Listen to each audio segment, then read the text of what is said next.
Welcome back to Finding Freedom, the show that empowers you to become the freest version of yourself, one critical question at a time. Joining me today is a man who's never been afraid to stand up to the giants of the world. He's a former U.S. Marine who traded in his uniform for a megaphone and his passport for a noble cause. Known for his fearless activism and unwavering dedication to justice, he's confronted some of the world's most powerful entities and lived to tell the tale. He's faced down war criminals, sailed on the Gaza flotilla, and famously renounced his U.S. citizenship. If bravery had a face, might very much look like this man right here. We're about to explore the mind of a man who's redefined what it means to fight for freedom. The unstoppable, uncompromising Ken O'Keefe. Welcome to Finding Freedom, and thank you for joining the show. Thank you, my brother. All praise to God, man. Every good thing I do, he's with me. So thank you. Absolutely. So I want to start off, Ken, by going a little bit into your early life. I'm sure you've spoken about this at length, but if you want to just briefly touch upon your early life and what was your time in the Marine Corps like? Basically blessed life. I grew up in middle-class suburbia. My mom and dad got divorced at 5 because my mom loved me more than my dad, and he was abusive. And I'm forever grateful to my dad because he just motivated me. I didn't know until only a few years ago, that he was thrown into an orphanage at 4 years old by his derelict mother, mentally, physically, sexually abused. And because of the love of my mother, I never hated my dad. I never said I hate your dad or anything like that. He always just ended up pushing me. So much of what I've done, it's like, I will impress you, Dad. But my mom took me away at 5 years old and worked so hard as a single mom, provided me the very best she could, put me in the best neighborhood she could afford. And, I had a very fun time, in school, never liked bullies. So I was the kind of kid that was meet you at the park after school, and the whole school would hear about it, and they'd all they'd be there for the free show. But Daddy didn't teach me how to fight. My best mate actually kicked my butt. We had an argument. His dad taught him how to fight, so that was an early stage of like, what, I don't like losing. I want to I want to win the fight. But You were bullying I the bullies, basically.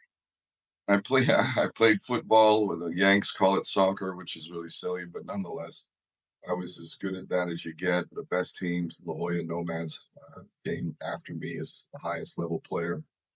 And then my mom moved to LA, and I got into Slayer and Metallica and became a stoner. At 13 years old, my football career was over. And later on, we moved back to San Diego, and I surfed. I love the ocean. The sea is my first love. Joined the Marine Corps when I was a waiter in a French restaurant, making great money, living out of my own place overlooking Pacific Ocean in a place called Encinitas in San Diego.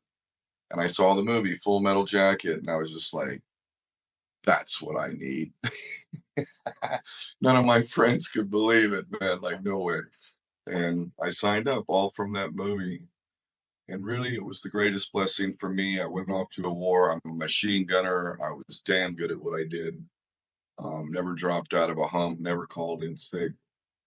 But I didn't follow the unlawful order. Everyone else did, but I didn't. And I went from being the best Marine to the most hated Marine. And I had 2 more years in the Marines with the man in charge of me who declared his hatred for me. So by the time I came out, I was a hardened man, and I'll be damned before I was going to take crap from anybody else. And the judgment I got from the Marine Corps was a direct result of my refusal to obey an unlawful order. And funny enough, that oath I took to protect and defend the Constitution of the United States, to fight all enemies, foreign and domestic, I took that serious, and my life is a testament to that fact.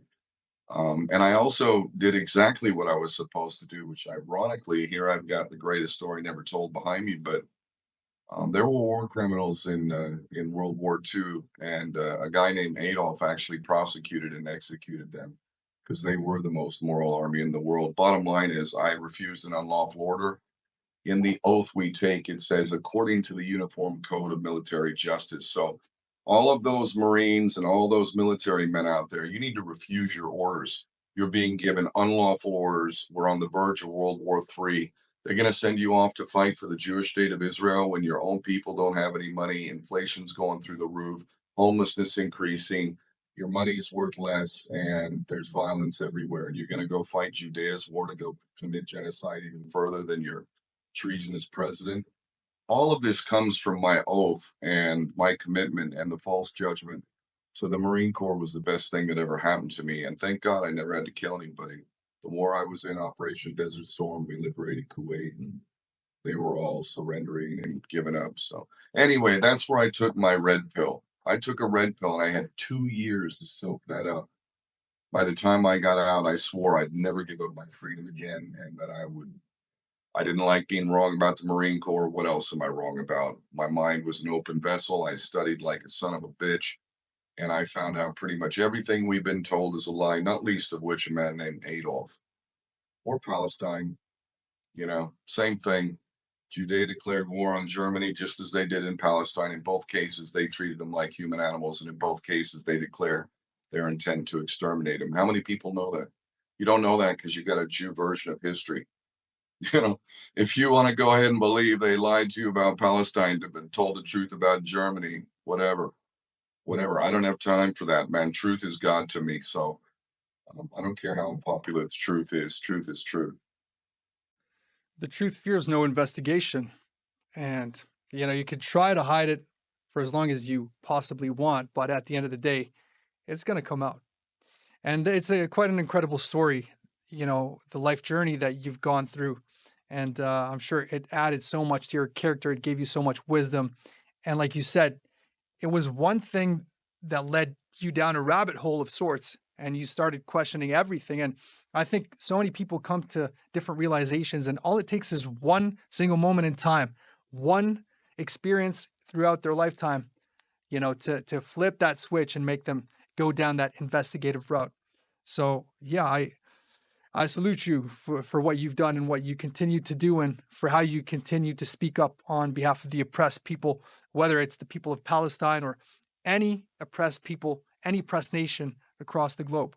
Now, I did hear you talk about the Irish-Palestinian connection, and I'd love for you to expand on that just a little bit, if you'd like, and tell me where that love and that camaraderie and that brotherhood originally comes from.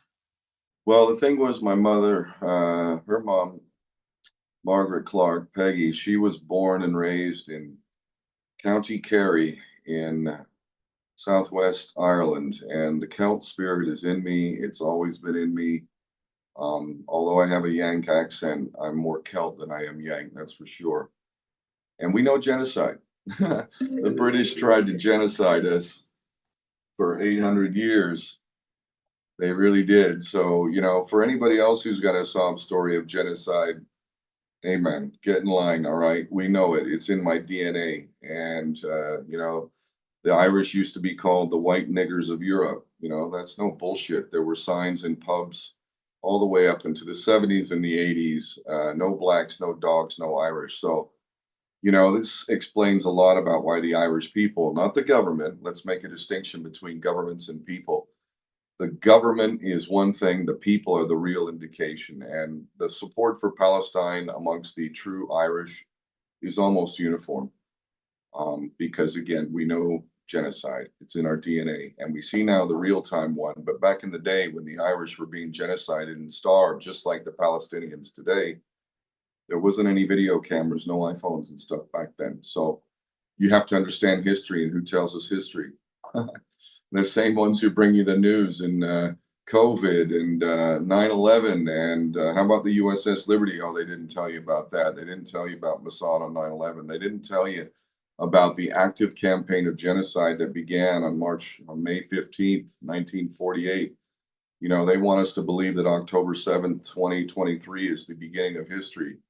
You can go and, fuck yourself, quite frankly. I will never bow. I don't even know. Like, if you were going to be someone else's cuck, man, the last one I would pick is the Jewish people. I mean, looking at us goyim as their slaves and rioting for the right to rape over there in Gaza, the Hannibal Directive. I mean, how far do we need to go?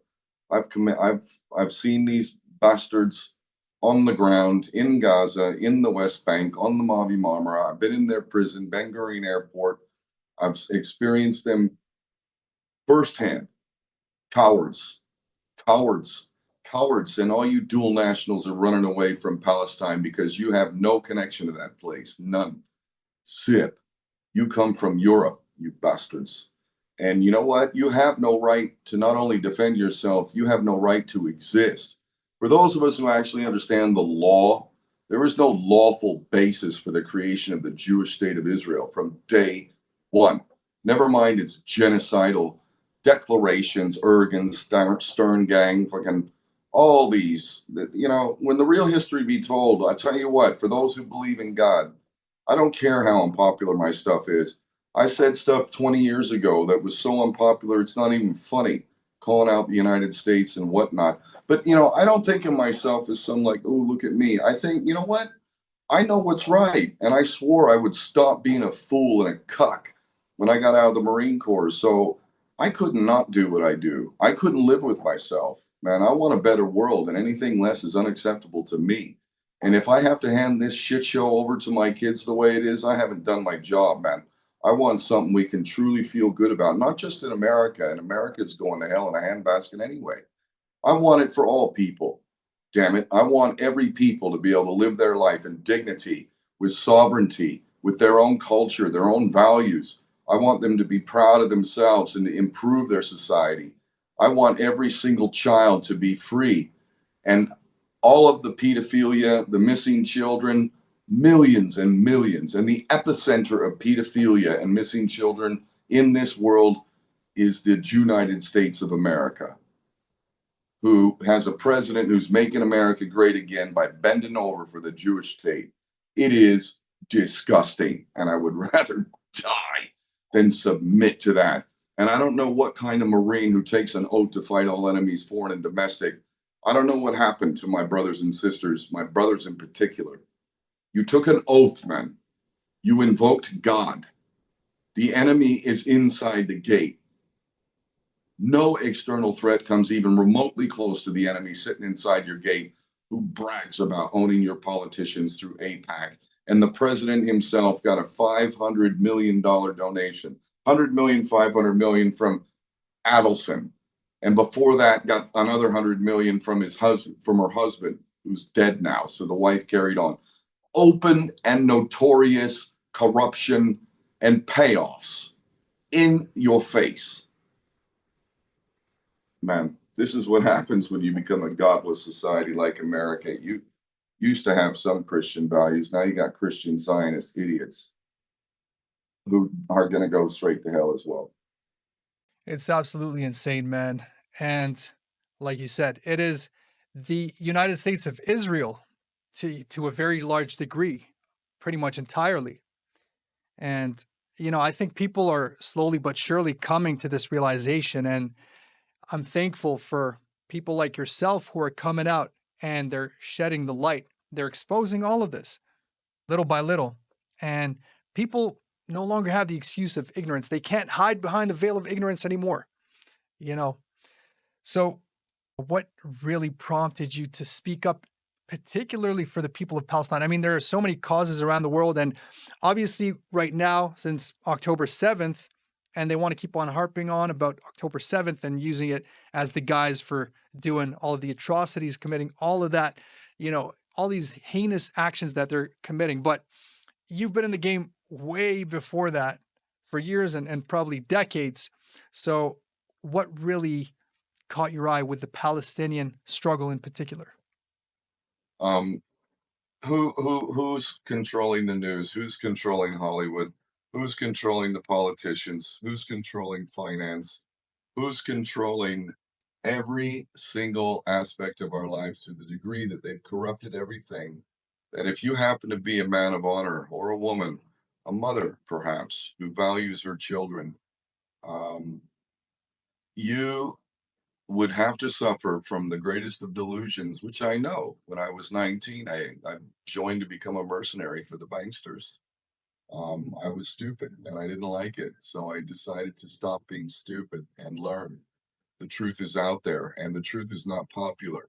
Only since October 7th. And for the first year, let us not forget how many times we heard about 40 beheaded babies. Joey Biden himself said, I never thought I'd see videos of babies being beheaded. He said that.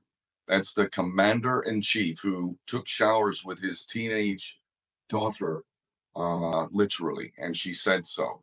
He's a pervert. His son is a coke, crack smoking trader who does deals with China.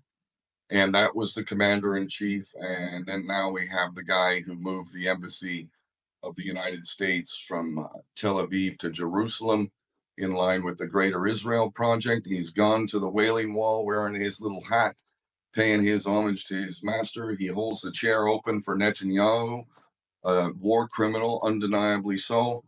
And this is the enemy inside the gate. How silly to look at Christian Russia pump all your tax dollars into Ukraine and Israel over these years. Guess what Israel and Ukraine have in common?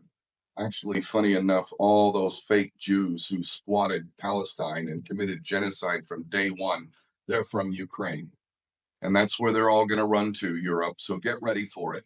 They're all dual nationals. They're going to run back to England, run back to Europe, run back to Ukraine. And that's why you spend all your tax dollars to go pay welfare over there to Ukraine while you got a homeless epidemic, missing children epidemic, open borders epidemic, inflation epidemic, you name it, crime everywhere. It is a cesspool of moral decay and a godless America. And I pray for America. But man, oh man, if karma is a reality, boy, America's got hell to pay. And this genocide we watch, it's financed, and it was by the United States taxpayer who supplied 2,000-pound bombs to be dropped on my family in Gaza, who were starving. And the last message I got was about 10 days ago. And every time I get a message, I know it's probably the last, or at least it could be. Throughout all of this madness, they have seen burning bodies, body parts, children with limbs gone, hacked off with no anesthetic, no food now, skin and bone, literally nothing let in for over 2 months. This is America's legacy. Good luck when you go meet your maker and you did nothing. So God bless the young ones in America who are getting beaten by the Israeli trained police. God bless those young ones. God bless their intent to divest. How is it possible that we have sanctions against Iran, which has not committed to a war of aggression for over 7 centuries, who has never posed a threat, who believes that nuclear weapons in the eyes of God are haram? They're not allowed. I happen to agree with them. I happen to believe that the world should not have any nuclear weapons. And first of all, to get rid of their stockpile is the United States and Israel, the Jewish state of Israel, the worst kept secret in the world, the undeclared Jewish Israeli arsenal of nuclear weapons and the existence of something known as the Samson option. Meanwhile, we've got sanctions against Iran and Russia, a Christian nation, where they're not confused about what a man or a woman is before Donnie Trump came in. And they're also not having chemical castrations of their youth approved by California government and other governments. Literally, a child can chemically castrate in the United States of America without parental consent and full support of the state. Tell me this is not proof of Satan running amok. It's disgusting. It is disgusting. And like I said, I pray for America. But boy, oh boy, if karma is a reality, oh my God. I thank God, thank you, God, for helping me to see the truth at such a young age and reject that decades ago.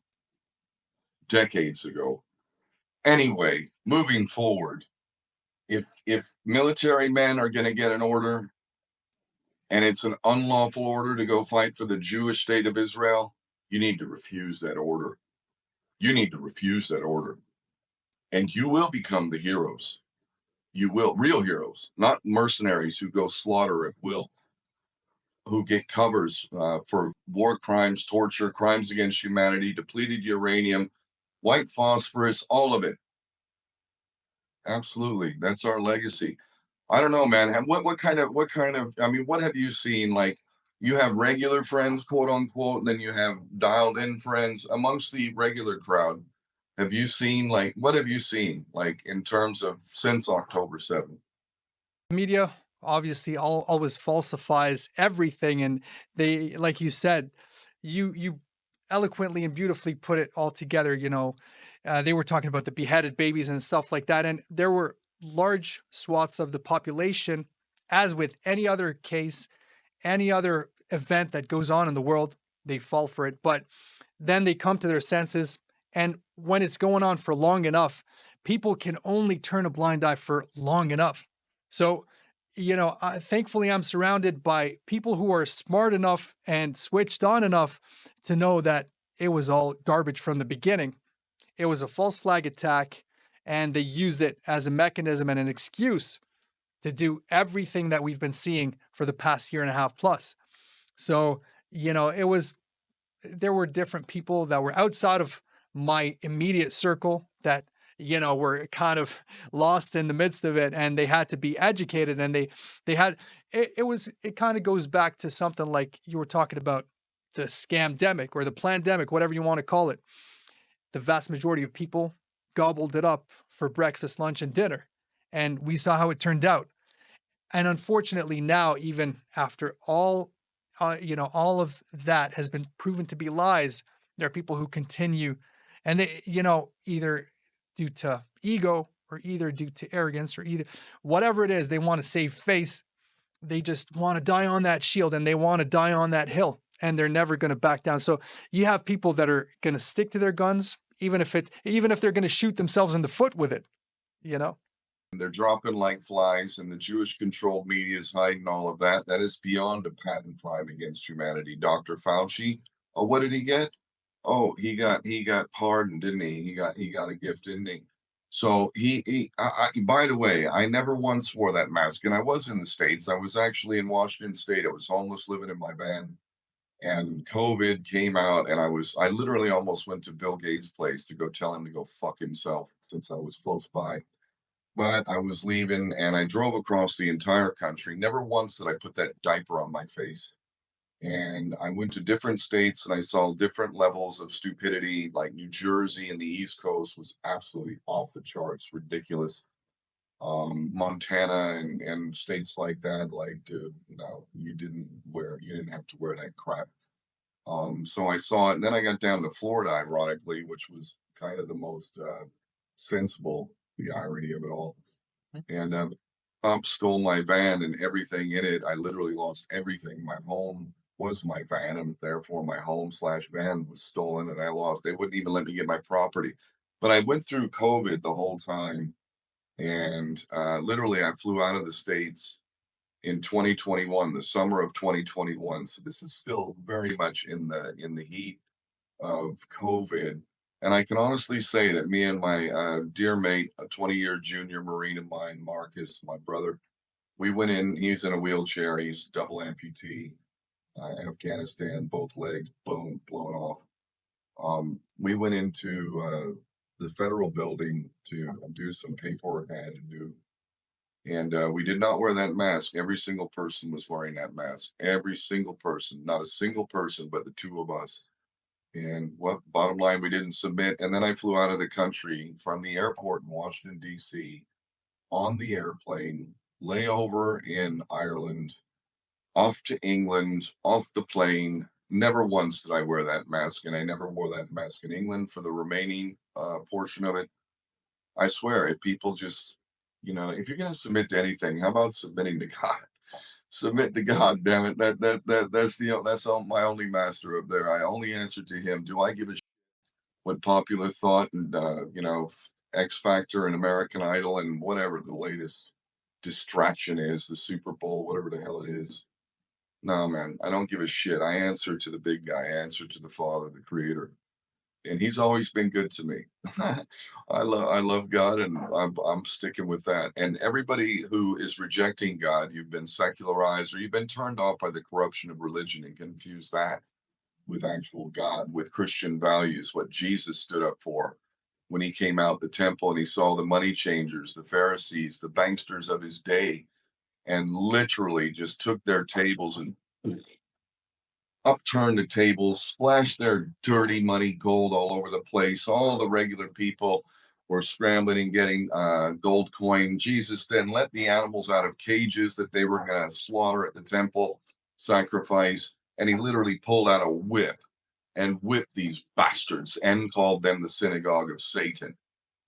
Wow, there's some Christian values for you, but instead you got American Christian Zionists, so-called, that literally believe in order for the Messiah, the one that your butt buddy sacrificed and crucified, the one who died for your sins, you now support the synagogue of Satan and believe that in order for your Messiah to come back, the Jewish state has to go and do its thing. It's beyond. I don't know what more proof is required for mind control than that. To submit to that, I don't know.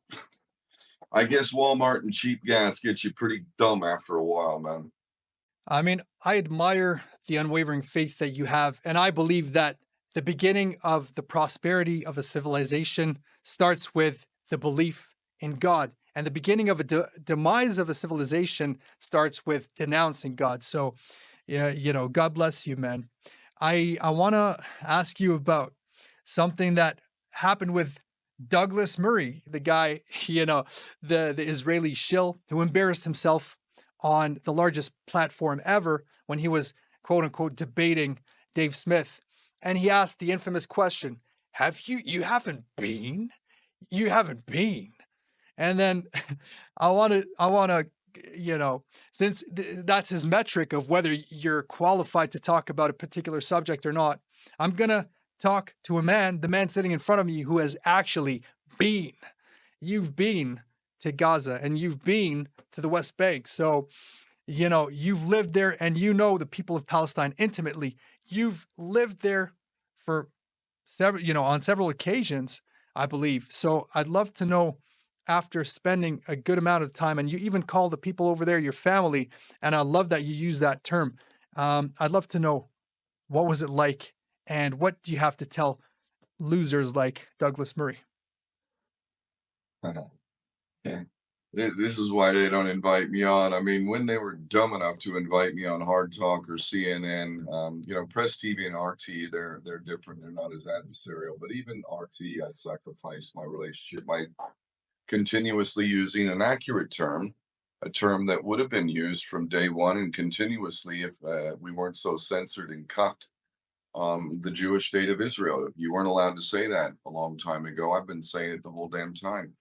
So Douglas Murray is just another example. I actually took that interview and I literally have edited down certain clips of it, and I can absolutely rip him an asshole. Aside, but here's the funny thing, though. My favorite quote of all time, and I've quoted it, I don't know how many times, hundreds of times in interviews and conversations. And ye shall know the truth, and the truth shall set you free. Said by Jesus, the King himself, the one who will return, who is returning. And boy, oh boy, you want to be on his side, not the other side. And, I felt a calling to Palestine. I had just gotten done with something called the Human Shield Action to Iraq, which was whatever daredevil shit, and it could have stopped the invasion, but that's a whole story in itself. And I just knew when I was coming back after Saddam Hussein literally kicked me out of Iraq for not playing his ball. But anyway, the media asked me, what's next? I said, Palestine. I hadn't been there yet. But by the end of 2003, I had gone to the West Bank. I lived in the West Bank 2 different times, Nablus, Ramallah, and a couple other places, Calkilia. I lived in these places and I traveled through the checkpoints and I got to see that side of it. I also went to Israel and literally met the people there. And rather than listen to the media or the news, I've always been a firm believer, you know what? I don't believe anything they say, so I need to go to Palestine. I hear all these things, none of them are good. And when I went there, anybody who's been there, I know anybody who's listening to this right now, if you have ever taken the time to go to Palestine, Gaza is very hard to get into, but nonetheless, even the West Bank. That's a whole different scenario.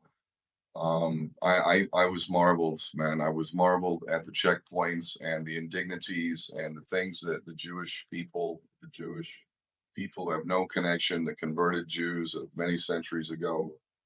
Uh, they are atheists, they are godless, they are satanic, and they literally, I knew back then, they look at us as slaves, and we got treated a little better as white Westerners for sure. Um, but you could see, and nobody who has gone to Palestine in good faith has ever not been changed for the better and had their worldviews shifted so irreversibly so.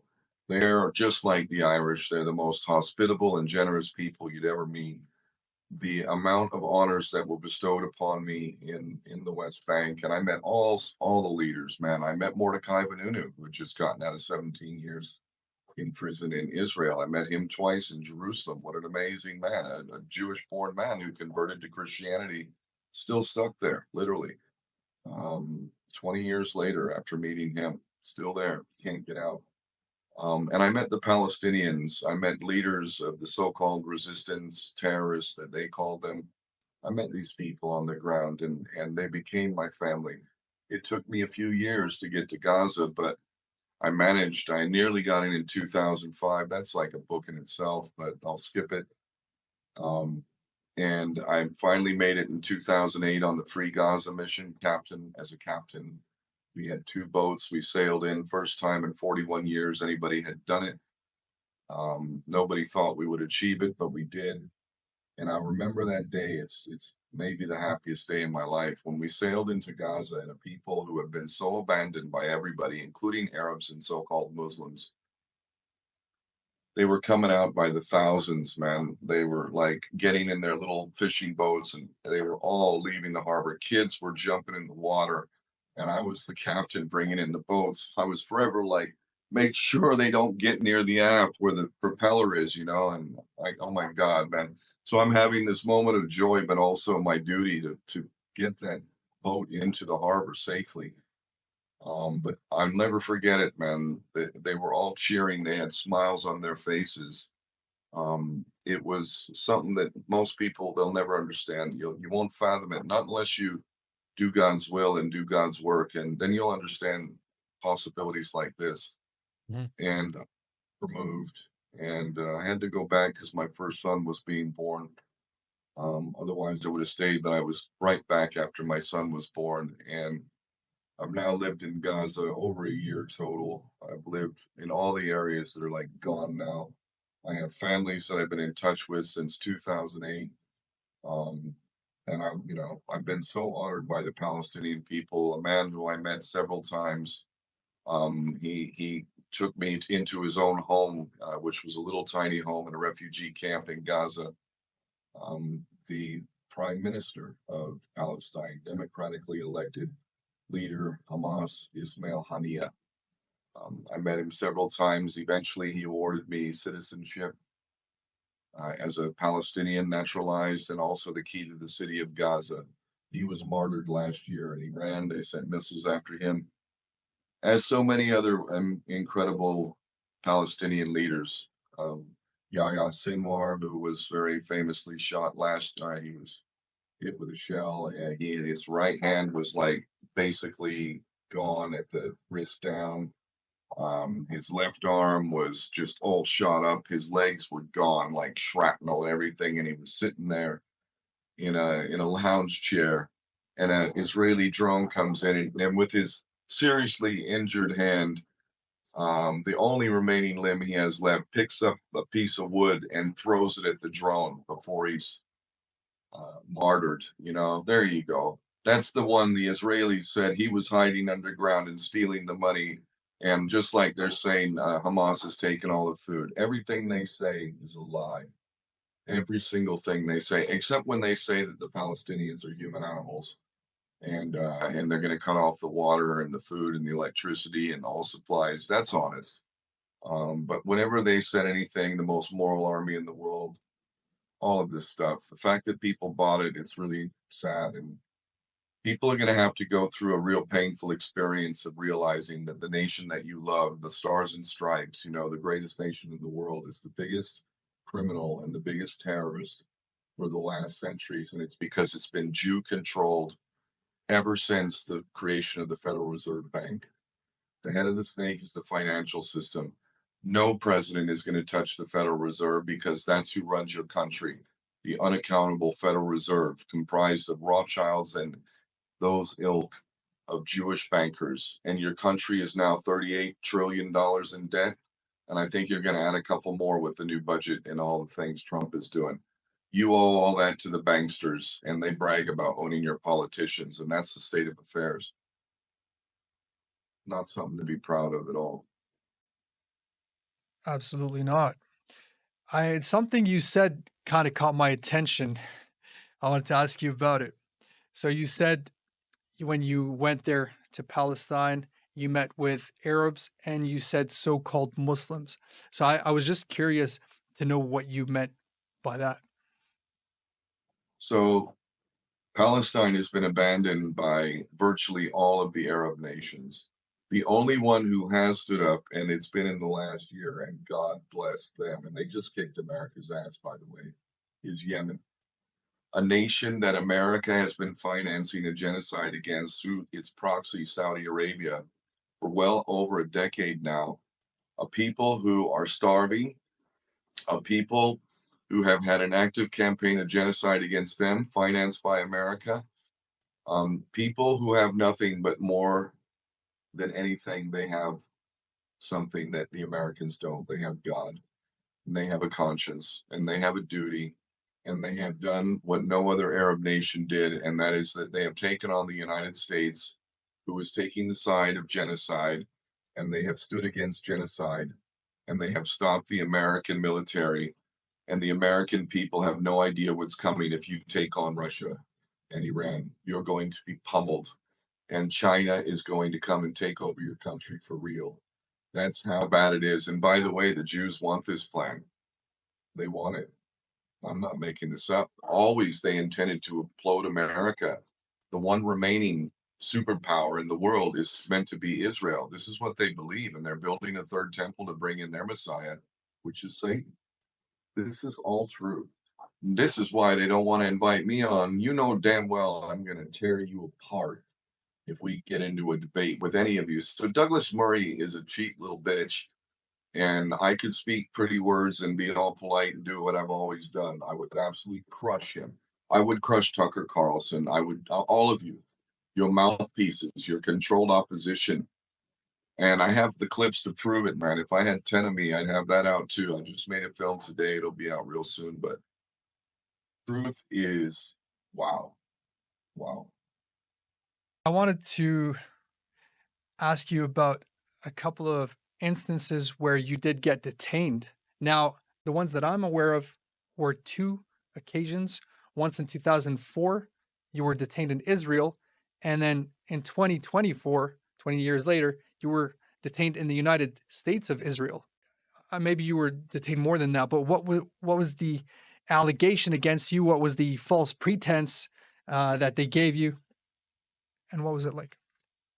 I've been in more jails and prisons as the irony of it all in an upside down world. I'm the most lawful man. I don't know a more lawful man. I don't know a more lawful man. I literally law is right up there with honor and integrity. And I took an oath and I invoked God, and I'll be damned. I know Magna Carta. I know the British or the Bill of Rights here. I know about common law. I know about international law, public international law. I know constitutional law. I know literally more law than lawyers in their specific field would know about all such laws. I have one of the best human rights attorneys in the world representing me now for almost a decade. He's gotten me out of the Bangkok Hilton, one of the worst prisons in the world, for a 6-day visa overstay. I've been in jails in Florida, California, what other state? There's another one, Canada, Hawaii, England, Israel, Italy, Iraq. I've been in jails and prisons over and over and over and over again. And actually, here's a great story. I have met some of the coolest people you will ever meet in jails and prisons. Like, really, some of the most amazing people. Really, the best are in there. And all these ones that are in the halls of Congress, they are the ones who should be in the jails and prisons. These guys who were in jail and prison, not all of them. There's some real problem children in prison for sure, but there's a lot of good people in there, no doubt about it. Yeah, a lot of good people. And even if they did, do something criminal, they know the system, they know the reality, and there's as down to earth as it gets. Plus, I like the fact that in jail there ain't no bullshit, and you need to act a little bit differently when you're in jail or prison. I'm actually a really polite guy, but you can't be too nice in a jail or prison. You got to make it clear I'm not the guy to fuck with. But once you establish that, it's just never been hard for me. I just am not the guy who's walking down the street you look at and say, let's fuck with him. I'm just not that guy. But if somebody wanted to do it, they're gonna come in for a real shock. Like, I don't act like guys that don't scare me at all. Like, if you're puffing out your chest and shit, I'll be very polite, but you will see that shift in my eyes if I genuinely come to believe that you want to hurt me. Once I can establish, and I don't need to, I'm not going to touch you. I won't do anything. I've never thrown the first punch in my life, and I've taken a lot of punches, and nobody's even come close to knocking me out. And I mean, I'm talking a punch from behind, blindside. I didn't see it coming, breaking my jaw in two different places and running into the pub. Didn't even put me to the ground. I had blood coming out of my mouth and chased right after the little cunt. And there were two uniformed cops right there. It was a setup, and it was just after I disarmed Israeli commandos on a ship called the Mavi Marmara. So there ain't no accidents. I've been through a lot of shit. God has given me a chin. And when you hit somebody with your best punch and it doesn't do fuck all to them, in fact, I can smile. I have done. Like, seriously, is that it? I'll tell you what, man, it has an effect. And when you're not fucking faking it, um, I've seen it. I've seen it. I've got stories. In fact, on that trip where I was homeless, I've got a story. But anyway, that's a personal one that really isn't necessarily anything more than understanding my character. But the bottom line is that I don't operate on fear, man. I just I've been through so much shit. Like, whatever. Other people are freaking out, and it's like I'm having a good time. I'm not. I've just been through, and that's the beauty of it. Here's my advice to the younger ones who might be watching this, and actually everybody: comfort is the real enemy. That's the real enemy. You get too comfortable, you start bitching at the TV and like going to the football game and whining like a when your team loses, and then talking about absolute bollocks. This is no, this is not the way. Put yourself in difficult situations. Work out, build your body, not with steroids. Do it naturally, you idiot. Don't shrink your balls and all that. Get cancer so you can bubble up. Get real strength and real cardio. Learn how to fight. Learn how to be a martial artist. And when you're a fighter and you're confident, the irony is you avoid fights. You do. Like, if you you literally do, especially if you've got a good heart. I For me, martial arts has always been about. Um, I don't like bullies. I've really resented bullies from day one. From day one. That's why I'm like, if you and I made it clear. I let every single kid hit me first. I can honestly say that. Not once did I strike anybody first. There were times where I wanted it. So I made sure to, like, like, "Oh, Big Ben, go on. Talk, talk, talk. Go on. Go on." That's what okay. That's what I thought. So, put yourself in. I like surfing big waves. My first death-defying stuff was surfing big waves on the North Shore, Sunset Beach, man. When you're looking at a 25 or even a 30-foot face coming your way, I don't care how big it looks on the shore. When you're out there in front of that and it's going to break in front of you, I've taken off on legit 15, 18-foot waves, and I'm telling you, the pros make it look like a whole different scenario. I wiped out underwater. You can't even see. You don't know which way is up. You're desperate for a breath. And I literally remember twice being like, man, I need to breathe, and I don't even have any idea which way is up. And I made it, obviously. And what it taught me was you got more in you than you know, Ken. But the bottom line is I didn't panic. That's the key. Why panic? I don't give a shit what the situation is, dude. Don't fucking panic. That's silly. You can take a non-life threatening situation and make it life threatening by panicking. Literally. Or you could take a life threatening situation and neutralize it real quick by being in control of yourself. So you don't get like that unless you put yourself in difficult positions. Surfing a big wave like that, if you were somebody who didn't know what you were doing, you'd be dead. Absolutely. You'd freak the hell out. You'd be underwater so long, you'd end up found underneath a ledge or a coral shelf or something, or you'd be washed up on the beach dead.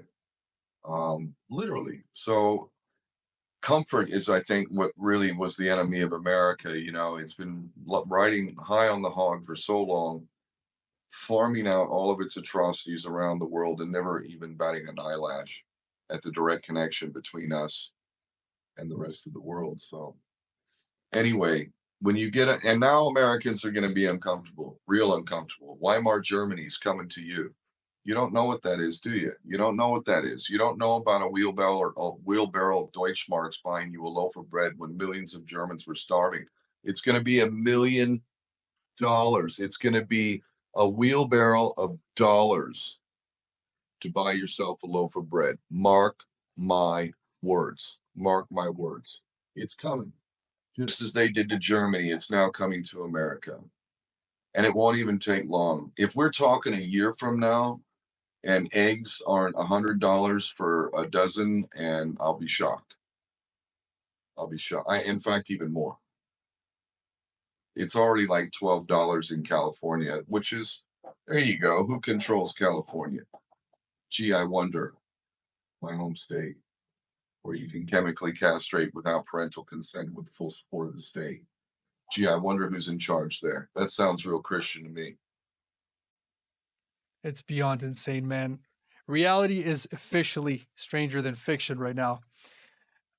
They were talking about, what's going on in Gaza, and all of these so-called experts were debating, is it a genocide? Is it not? What's a justifiable number that's going to constitute calling it a genocide? And all of this garbage that we've been hearing nonstop for the past year and a half. And then Pierce Morgan came like the hero that he pretends to be. And he's like, yeah, after deliberate pondering, I've come to the conclusion that it's a genocide. I believe he said something like that, and he wants to kind of save face right now. But I don't even want to call it a genocide right now. I'm not going to call it a genocide. Right now, it has, in my view, officially met the criteria of a Holocaust. What are your views on that, Ken? Well, I actually have a story about peers, and I was talking about jail. Yeah, here's a jail. This is one time I've been in jail in England 3, 4 times.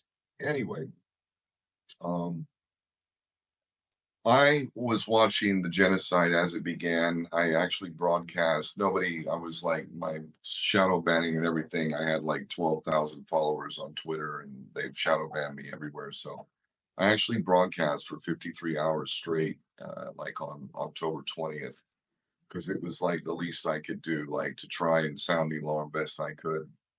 And I heard all the shit, and what was really bothering me was the comparison of from early days of to Nazis, Israel and the Nazis, and it pissed me off beyond what I can describe. This film right here, The Great Story Never Told, will completely turn your world upside down about what you've been told by the Judea that declared war on Germany in 1933 and openly called for the extermination of the Germans in 1933. Why does not everybody know that? Because the Jews told you your history. So anyway, this very same thing is happening now in Palestine. It's no different from what they did before. And maybe there's a reason they've been booted out of 110 countries over 1,000 times. I don't know. Maybe, perhaps. If today's behavior and the genocide that's being carried out real time in front of the world If that's not indicative of who these people are, maybe perhaps related to why they were booted from everywhere else, but you can't even say the word, but I'm the guy who says it, the Jewish state of Israel. You know, why Zionist? Before there was Zionism, there was Jews, and Jesus referred to them as the synagogue of Satan. So anyway, this show is going to be, trust me, it's going to be, this the banning of this kind of free speech and actual truth. This is unacceptable, man. How about an actual First Amendment? How about the First Amendment? Freedom of speech and a free and independent media. How long have Americans been accepting that that's long gone, pretending as if it was still there? You know, it's pathetic. You got too comfortable, didn't you? But now you're going to get uncomfortable and you're going to feel Weimar America, literally. And literally, I totally, there's going to be starvation in America within a year. Mark my words. It's going to be Gaza. I've always said Gaza is coming to you. You could watch videos of me going back 15 years. Gaza is coming to you. Well, it's coming. It's coming. And I know a lot of Yanks ain't going to believe that, or they're going to, I'm telling you, I guarantee it. And I'm not one for predictions. You won't find previous interviews where I predict, I see it. It's happening right before our eyes. If there is one last chance for America, it is the Constitution. It can bring white and black, Muslim, Christian, atheist, the one thing that America has, that and the Second Amendment, the right to bear arms. If I were states, I would secede from the Union. Do you really want Washington, D.C.? If you really want to solve the issues before you, America, how about North Dakota, which has its own bank? It's the only state, and they have a balanced budget, and they have good salaries, and they don't have the crime and all of the unemployment you got in all those other states where you got the Federal Reserve Bank. And that's it. Literally. The head of the snake is the financial system. Donnie Trump ain't going to touch that shit because he works for them. So smoke and mirrors. Oh, wow. We finally made it back to a man as a man and a woman as a woman. Wow. That's progress for you. They're They're not going to celebrating it like crazy. Africa or Russia, I can tell you, or Iran. They know what a man or a woman is. And we just figured it out. It took Donnie Trump to bring us back on course. Wow. Have you ever seen the movie Idiocracy? I've definitely heard of it. I haven't seen it though. Oh, wow. Oh, yeah. That's America for you. It's made by Mike Judge, man. I think who did Beavis and Butthead. I'm almost sure of it. It's absolutely brilliant. And Hollywood did not pump that film at all. Otherwise, it would have been a smash. It would have broke records. It's beyond funny, and it's timeless, and it's prophecy. I'll definitely be checking it out. Ken, I wanted to explore right now all of these experts, and I'm not talking about the so-called experts. I'm talking about legitimate people, heavyweight contenders in the space who are predicting false flag attacks, similar to what happened back on 9/11. And they're saying that this once again is going to be used to further go ahead with the Greater Israel Project. And we've already seen a false flag attack on October 7th in right over there. But right now, the theories, and it seems like they might be coming true, is that there's going to be something on U.S. soil. And you've probably seen that there were 2 Israelis killed a couple of days ago, and I predict there's going to be many false flags here and there, or one huge one. So, what do you think about that, and how is it going to tie into the Greater Israel Project, dragging the U.S. into war, and then ultimately probably the Third World War? So, what do you think about that? Just quickly, with Piers Morgan, I was living in the UK at the time. I was under arrest because I spoke on live Twitter with the Israelis behind me at a demonstration saying Israel and flipping them off. And I answered Piers Morgan's question, which he asked everybody, and nobody was going to answer. Nobody answered it anything like I would. Everybody condemned Hamas. Everybody, every single person. Do you condemn Hamas? That was all it was from the very beginning, and all it was for over a year and a half almost. And literally, I answered the question on that video, and I said, here's the answer to the question, Piers. Do I condemn Hamas? With regard to any and all war crimes, I condemn all such war crimes. When it comes to the Islamic resistance, love and respect, love and respect. So I answered your question. All right. If I was in Palestine, whether I be Christian, whether I be Muslim, whether I be agnostic, you can bank I'd be defending my nation. You can bank on that. And you know what, Hamas, for all the lies said about them, I know for a fact those 40 beheaded babies, even the Jewish media has acknowledged this a long time.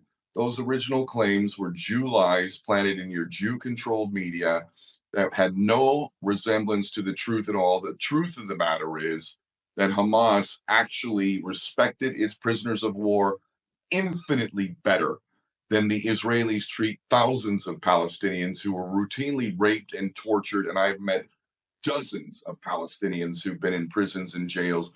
Every single one of them had been tortured. And I'm going back literally 18 years, even more, actually 21 years, 22 years, 2003, I went to the West Bank meeting these people. So anyway, Hamas treated their prisoners the way God-fearing people would. You don't rape, you don't execute, you don't torture, you look after them just like Germany did for their prisoners of war and blah, blah, blah. But either way,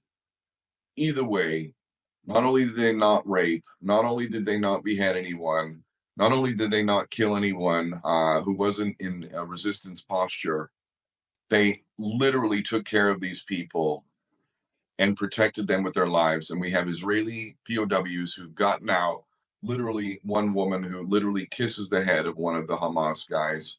Israel's covered all that up. And the bottom line is it's Israel who's killed more of the POWs than anyone else through the Hannibal Directive. And that is acknowledged for anyone who wants to actually know the truth. The Hannibal Directive, for those that don't know, is Israel's open order at the top levels, Netanyahu and Shin Bet and all of them, to execute their prisoners because they are more valuable dead than alive, because Hamas can, that's their only bargaining chip to get their thousands of Palestinians in Israeli torture dungeons with rape out. So they kill them instead. This is what the Jewish state thinks of its own heroes, literally. So when the real numbers come out, Hamas was the ones protecting the POWs. Israel was the one murdering them. And ultimately, everything that was said, everything that Israel says is a confession. Everything they're accusing the enemy of is a confession to the crimes they're committing. Literally. In terms of false flag attacks on U.S. soil, what is your prediction? Do you think there actually is going to be something credible, something huge? Okay. The first law of communism, by the quick history for those that don't know, your official history will say there was a Russian Revolution. That's an absolute lie. It was a Bolshevik invasion financed by Wall Street banksters to the tune of $500 million in that time. $500 million worth of gold bullion that was used to pay the mercenaries that invaded Russia and committed the Holodomor and killed about 12 million Christians. That was a Jewish war based on Christian hatred, their loathing of Jesus, who they despise to this day. And they invaded Russia, killed the traditional family, the non-usury country, by the way. They did not practice usury, which Jesus didn't like either. So Judea went in and slaughtered them and turned it into the Soviet Union. Communism is a Jewish creation, once again. And ultimately, the guy you know as Karl Marx, supposedly the writer of the Communist Manifesto, whose real name is Moses Mordecai Levy, who was descended from a long list of Talmudic Jews, rabbis. Basically, they created something called the Soviet Union. And the first law of the Soviet Union, guess what it was? Guess what the first law of the Soviet Union was? Anti-Semitism. Guess what the punishment was for that? Death, or the Gulag, which you might have wanted death. They had an island, literally. I could go on and on and on. The bottom line is that's where America's going, everyone. Here you go. That's your little first false flag there. Anti-Semitism, as if there's no legitimate reason to maybe be a little upset with those who run your country, who commit genocide, and literally bilk all your taxes for a welfare state known as the Jewish state of Israel. That might be a reason to possibly be a little disgruntled with 2% of your population. You literally are 2% of the population and you run the so-called Christian America. You are literally being drowned by the synagogue of Satan in real time. But there is a way out. Arrest the traitors, man. Treason, treason. I'm not calling for violence. I'm calling for lawful prosecutions. We have prima facie evidence of Donald Trump and Joseph Biden's treason and virtually the entire lot of AIPAC bought so-called representatives in the Congress and the Senate. We have a list. You got money from a foreign agent undeclared, and you vote literally on every single instance for Israel. Every single thing. That's treason. That's treason. That is putting the interests of a foreign nation before the American people themselves. That's treason. That is conspiring. Conspiring. It's not one of you, two of you. It's dozens. It's hundreds of you. It's thousands when you add up the bureaucracy. You have conspired with the enemy of the state who is drowning your country, literally. So there is a way out. Lawful prosecutions for treason. And if you are duly convicted beyond any reasonable doubt, then the punishment for that is capital. Hanging. Make hanging great again. Yeah. Yes. Yes. That's the law, by the way. That is the actual law that I swore an oath to. Literally. Or you can be comfortable and sit by and watch your country flush down the toilet into hell, straight into hell. Last chance, America. Last chance. Literally. If there's any hope for you, that Constitution, lawful prosecution, literally, charges brought, trials conducted according to the supreme law, and a judgment. Guilty, not guilty. Either way, beyond any reasonable doubt. I guarantee lawful prosecutions of virtually the entirety of the U.S. Congress, Senate, and the executive branch. Treason. That means a lot of hanging, according to the law that I swore an oath to. Thankfully, the oath I took, the Constitution is not perfect. God's law is higher, but it's mostly in agreement with God's law. The right to self-defense, the right to be free and speak as you wish, the right to practice the religion of your choice while having a Christian root. Honestly, there's a lot of beautiful things about America. It could be great for the first time.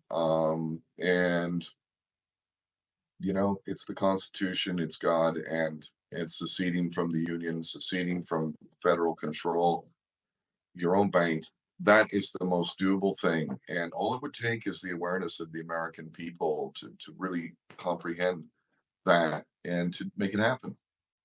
You're a law-abiding citizen. You're a lawful man. You haven't broken the law, as far as the law is concerned, and you're advocating for legal prosecution. And yeah, I totally understand that.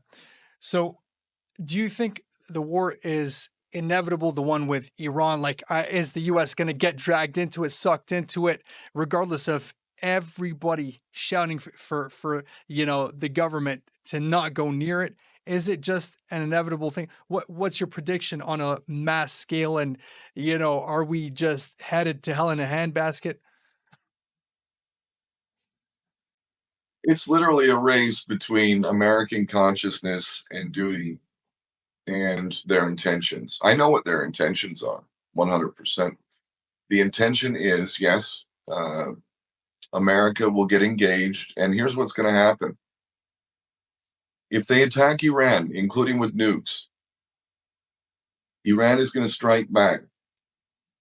They're going to strike back in a way that is going to literally level Israel.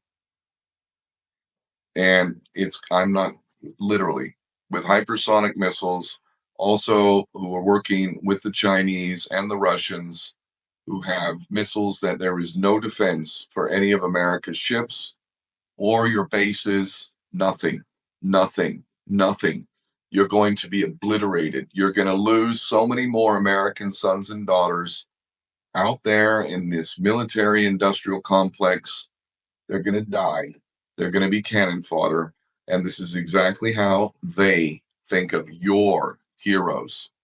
And that comes from an ex-Marine who served in the first Gulf War, who's been in combat, exposed to toxic smoke for 3 days, exposed to depleted uranium, and ultimately a human guinea pig was injected with a raft of experimental drugs by order of George Bush Sr. So you know what? I got the memo about 35 years ago about don't trust your government. And if you're a real law-abiding American, then boy, oh boy, you got work to do.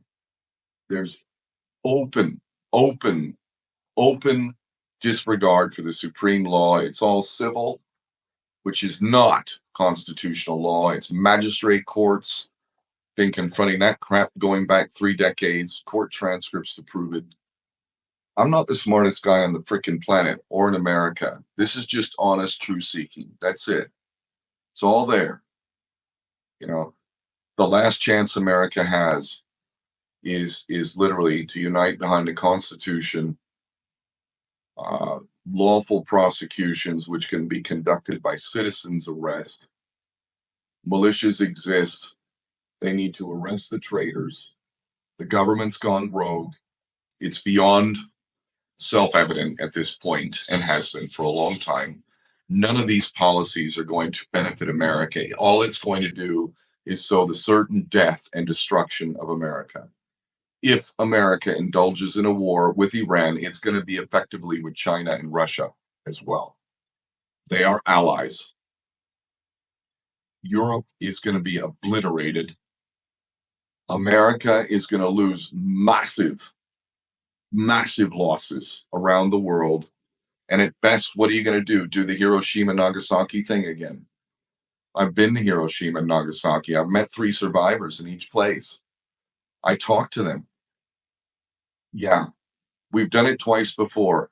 Who's the only nation in the world to use atomic weapons? America. Twice. Both of those were massive crimes against humanity. And Americans had been conned by a Jewish-controlled media to believe that we saved lives by not making a mainland invasion of Japan. You are brainwashed. There is no way to drop atomic bombs anywhere, much less on cities. By the way, Hiroshima is the most Christian part of Japan, which is why they hit it first. So I met the survivors there, and I tell you, you know, when you experience such blessings, you can't help but feel a duty.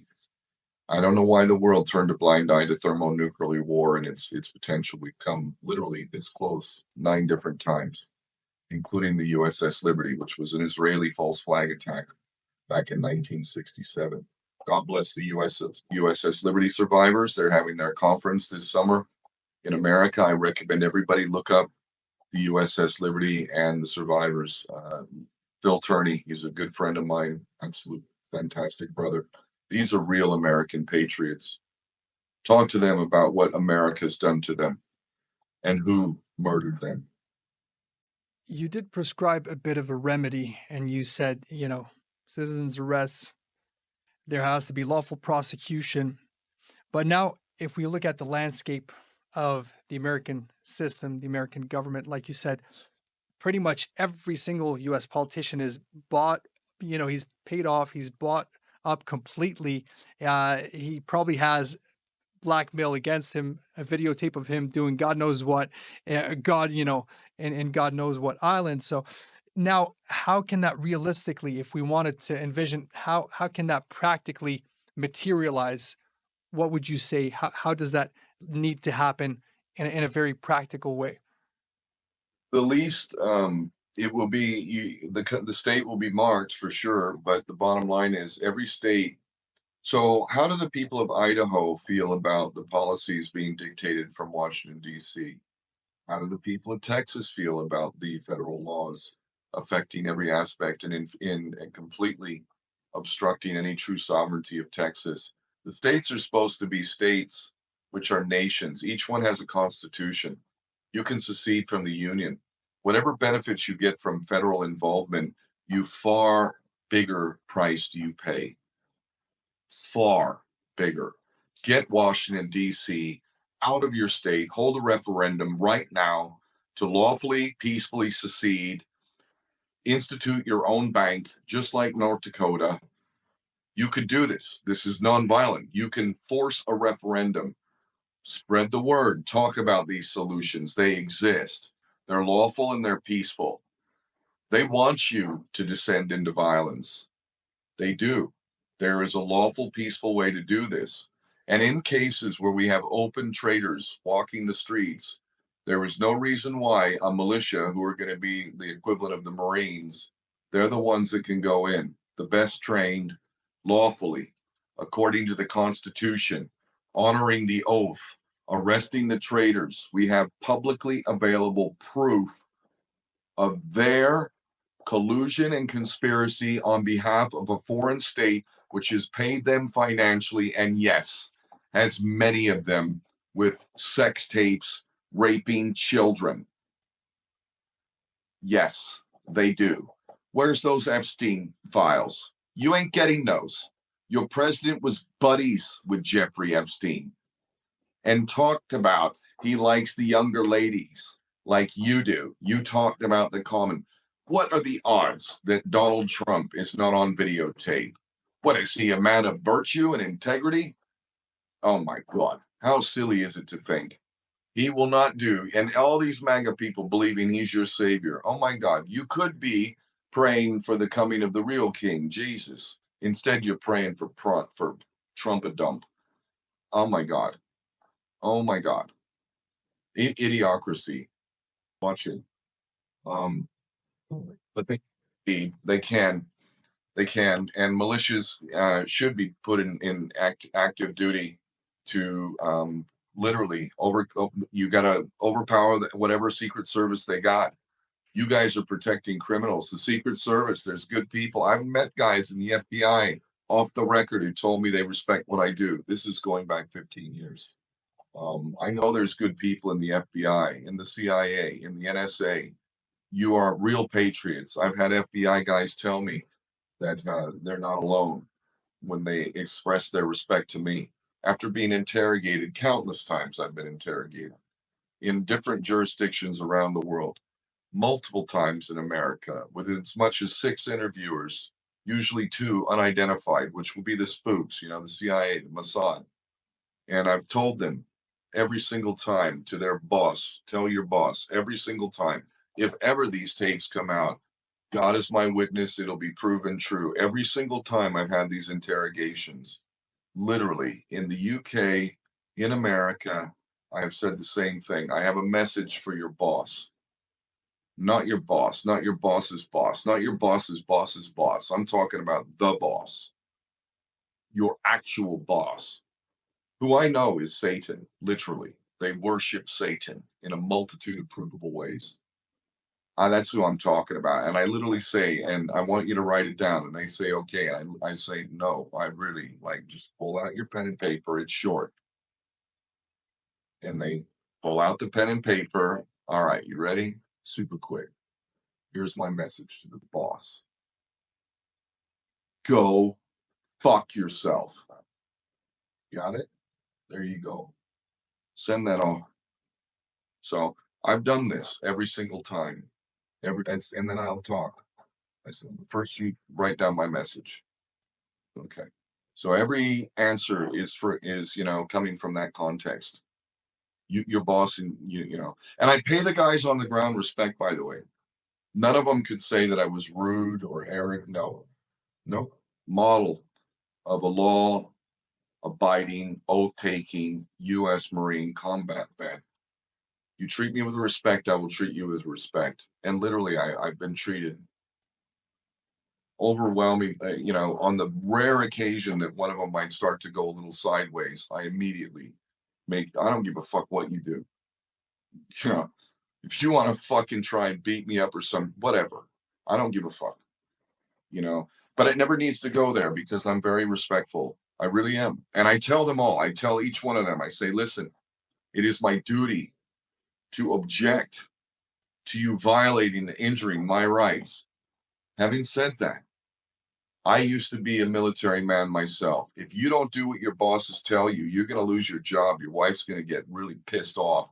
She may leave you, and next thing you know, you're paying alimony. You don't have a job, and you've lost your home. So I get it. I get it. So I've already served you my notice. I object to what you're doing, but God bless you. And if you've been very professional with me so far, I intend to be the same to you, and I am. And I answer their questions in great depth and detail. But I also have one other rule, and that is don't ask me about friends, family, phone numbers, addresses, anybody else at all. Period. No, not answering. Piss off. I'm not a rat. I'm not a snitch. And I already know how much I bring danger to people without naming them specifically. Literally. I've literally dealt with this shit for over 2 decades. So get uncomfortable, makes you stronger. Test yourself. Honor your oath. Understand that the soul is the most precious thing you have. This is fleeting. This is going to be gone. The body's going to be gone. If you're going to be fearful of anything, be fearful of the life, not live to the fullest. Be fearful of the prospect, if you haven't rejected God, of the possibility that there is an eternal hell or heaven awaiting you. That might be more important than whatever it is you think you're prioritizing right now. Comfort is indeed the ultimate enemy. I want to ask you a question that has seemingly absolutely nothing to do with this topic. And the guy that I want to mention probably isn't even worthy of being mentioned in this conversation. But since you are from Ireland, you're a proud Irish man. And I want to ask you about a very infamous Irish man who recently has expressed his desire to run for president. And he wants to become the president after, he was once, celebrated in the octagon, and he was once, maybe some would consider him a great fighter and stuff like that. But he has fallen from grace, and what a fall it has been. I'm talking obviously about none other than Conor McGregor, and he took a very different route. I'd love to hear what your thoughts are on him expressing those views, and after being addicted to coke and being doing this and that and all these antics and punching old men and doing this, that, and the other thing. So, what do you think about that? So I actually lived in Liverpool, which is Connor's second home. It's a very heavy Irish community there. And I actually played football with some kids, and I was answering the question, or I was saying to them what I'm going to say to you, which is basically, we all love the initial Connor, the kid who came up from Crumlin, which is like the worst part of Dublin. He was from a young age connected to things a lot deeper than a lot of us knew. But I fell in love, like everybody else initially, with this guy. He was brash. He was predicting what he said he would do. But I know so much about the UFC. I know about who owns it now. I understand who owned it before. I understand what it was before the Conor. Like, I'm friends with Jake Shields. That guy is a proper mixed martial artist right there. He sat in the octagon with absolute beasts, man. Vanderlei, the axe murderer, Silva, Rampage Jackson, George St. Pierre, and he went 5 rounds with that guy. That's a real martial artist right there. Conor McGregor represents the antithesis of a martial artist. A martial artist is disciplined. He's rather stoic. He's not, the young kid, the braggadociousness. I like it. Everybody likes it. But you know what? when you started talking about your opponent's wife having being a towel and rubbishing religion and talking about Habib's father's death and mocking it, you've stepped well over a line. That's not martial artist at all. It is just an arrogant piece of shit who, from that day when he started that stuff, never mind punching the old man in the pub and whatever. Do I imagine Connor is a monogamous man? I mean, that would be beyond ridiculous. But that game is just plied. That's the method of seduction of Satan. Connor is working for Satan. He has publicly stated his absolute support for the Jewish state of Israel. At the beginning of COVID, he did a public service announcement in Europe, in Ireland, basically telling everybody to submit to the social distancing and the wearing of the diaper on the face. And he works for the enemies of humanity, and that's the Connor who exists today. The coke and the clear immoral behavior, literally sitting there dancing with a woman on the dance floor and clearly showing your sexual interest in her in front of your wife and mother of your children. Wow. It's the same thing as America. Is it really a choice? Trump, Biden? Look at them all. Look at all these choices. Like, was there ever a choice? Is there any president that actually does not work for your masters? Oh, there was. Oh, yeah. Oh, yeah. That would be John F. Kennedy, who issued the United States notes in 1963, not Federal Reserve notes. Gee whiz, he ended up dead 5 months after he did that. The head of the snake is the bankers. They run America, and any president who would wish to touch it is either a dead man or a real patriot. And maybe he'll survive it. But the bottom line is, it would be the duty of any president to abolish the Federal Reserve forthwith, and all taxes, all that debt that America's been running drunk on a credit card with basically the whole world, China included, financing them, but mostly the Jews. Literally, like, you're $38 trillion in debt.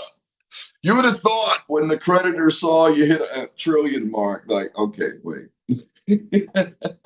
No. You will never pay that debt ever with Jew control, ever, period. Do you seriously think you're going to pay off 38 trillion, which is compounding interest, by the way? There isn't enough money in circulation, dude. You'd have to get more fake money to pay off the initial debt to incur more interest in compounding, and you're never paying it back unless you get rid of the Federal Reserve, that is. Oh, you could save on taxes. Is that a sell? Literally. Or you could keep funding Israel. I mean, hey, man, I don't know. Between the two, I think I'd probably take the one that I'm getting my money and building my infrastructure and actually paying teachers the right wages and, every single ailment that you see, the homelessness, how about we get people to work? We could issue labor certificates. If we produce our own money, like there was a place called Germany. It was a guy named Adolf, I think. He actually issued labor certificates, and he took Germany from a destitute, starving, impoverished nation full of crime, pedophilia, morally debauched, 6 million unemployed, 2 million homeless, and a wheelbarrow of Deutschmarks buying you a loaf of bread. He took him from that Jewish banking Weimar Republic to a nation that was a powerhouse within just 5 years. Every single person was employed. Every single person was housed. The highest wages in all of the world per capita. And as what was his name? Neville Chamberlain said when he came to National Socialist Germany, I have never met a more happy people. Yeah, that's the one Judea declared war against because he had the nerve to get him out of that debt. So America could do the same, but of course they're not going to look over there because 6 million gas chambers and Holocaust and all that stuff. Yeah, who told you that? Same ones who told you about the Palestinians, you idiots. Yeah, no, it's sitting there waiting, man. If people really want the truth, it's not just I'm the only guy who says it like I say it, but nonetheless. It's sitting there waiting for you. Go verify what I'm saying. Seek and you shall find. 100%. Man, I could talk to you for days, brother. I just want to finish off with a question that I love asking my guests, and I'm sure you're going to give me an incredible answer. So, Ken O'Keefe, what does freedom mean to you? And do you consider yourself a free man today? Yeah, okay, I have. I put a lot of thought into that word freedom. You know what's really ironic, and I love irony. You know what Satan's big sell is? Freedom. Do as thou wilt. Anton LaVey, literally, the church of Satan. Do as thou wilt. Freedom. Freedom absent of ethics and morals, and, dare I say, God, leads to America, leads to Weimar Germany. Freedom is not the sacred cow at all, at all. Freedom is duty. Freedom is work. Freedom is not entitlement. Freedom takes men, takes warriors. It is a constant battle. And if you do it right, you can put the devil right back in his place. You can do what 110 nations have done over 1,000 times. Where do you come from? Go back there. You have no place in any sane society. So, hey man, they're all dual nationals anyway. Head on back to Israel. And you have no place in the US government.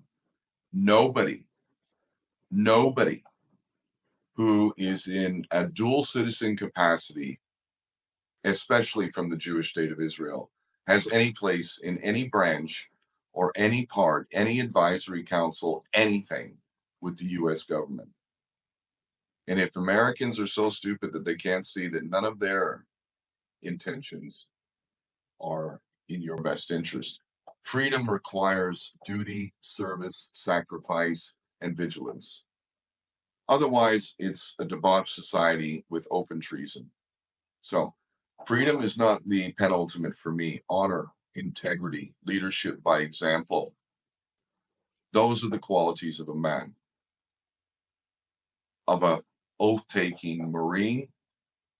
I don't know how I don't know how I don't know. I can't do it any other way, man. My honor and my integrity is only taking a backseat to the most precious thing of all, which is my soul. And God will be my judge. And I don't give a shit what anybody else thinks. And people know me, know me. They know what I've done and what I'm willing to do. Until this world is better, I mean better. I mean, there is no starving children. There is no missing children. There is no pedophilia. There is no rape. There is no torture. There is no war crimes. There is no more war. The world is sane, and the weapons of mass destruction have been extricated, and all agents of Satan have either been executed lawfully or they have renounced and atoned, and they can become the professors of the future. You can teach your satanic system and live, or you can die as a traitor. But if you teach the truth, the absolute the truth, absolutely no sugarcoating. And if we catch you in a lie, because we know a lot about you already, you're going to die the most horrible death ever. Maybe like Jesus, crucified, but inverted. That sounds good to me. So you better atone and tell the truth. If you want to be free, all of you who've been serving the synagogue of Satan, you got to become the professors. And if you sugarcoat anything, you're gonna live as long as you do that until you get caught, and you will be caught. You're gonna tell the truth. We want to know names, locations, specifics of the rituals, the types of sacrifices you did, the numbers that you did, where they've been located, who are the collaborators, everything. You can live. You don't do anything, even you don't do that, you're gonna die a worse death than the hanging that befits you. And by the way, if you're a pedophile, I reckon your dick and balls should come off first.